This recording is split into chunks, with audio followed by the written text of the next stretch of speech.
is a document hidden on the internet right now that changes the definition of human rights. It's not a manifesto, it's not a government treaty. It is Clause 9 of the Starlink Terms of Service. Most people scroll right past it, but if you stop and actually read the fine print, you realize it is a trapdoor. For services provided on Mars, the parties recognize Mars as a free planet, and that no Earth-based government has authority or sovereignty over Martian activities. Read that again. No Earth-based government has authority. It sounds like freedom. It sounds like the Wild West.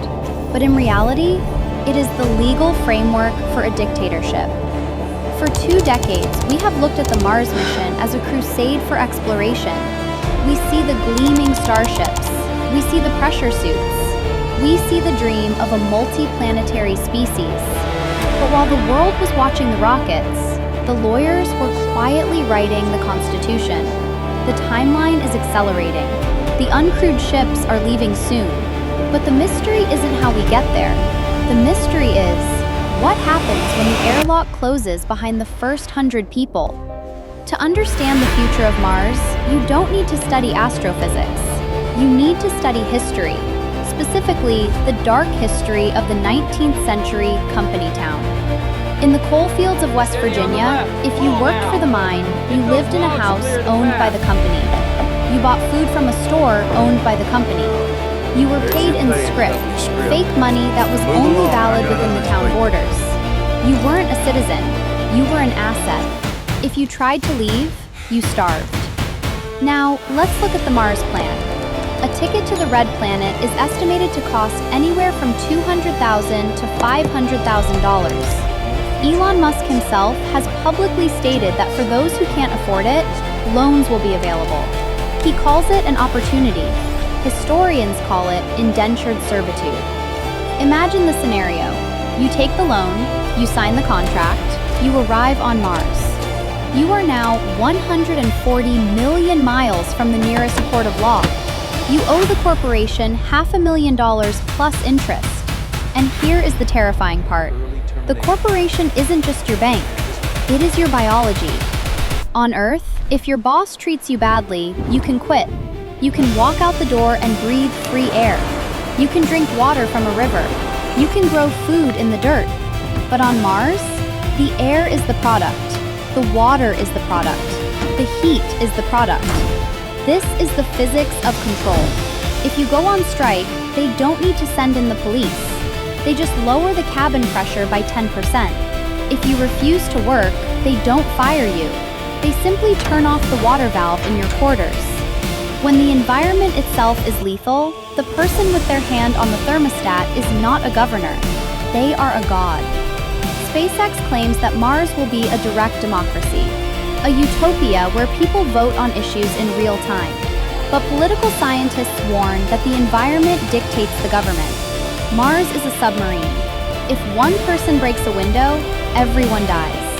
If one person wastes water, everyone dies. Submarines are not democracies. They are rigid military hierarchies. When the oxygen generator breaks at 3 a.m., you don't vote on how to fix it. You follow orders. And in this case, the orders come from the CEO. And what happens if you break the rules? Where is the jail? Who is the judge? Technically, the Outer Space Treaty says that no nation can claim sovereignty over a celestial body. The US government is responsible for the actions of American companies. But that is a law written for Earth. Possession is 9/10 of the law. If a private corporation has a self-sustaining city with its own fuel, its own food, and its own weapons, Earth has zero leverage. Washington, D.C. can send a strongly worded letter. It will arrive in 20 minutes. A police force? That takes 6 months. By the time they arrive, the internal matter will be resolved. But the mystery goes deeper. It goes into the next generation. What happens to the first child born on Mars? They are born inside a corporate facility. They breathe corporate air from their very first breath. Their parents are in debt. Does the debt pass to the child? Are they born free, or are they born with a negative balance? If they want to leave when they turn 18, who pays for the return ticket? A return trip costs millions.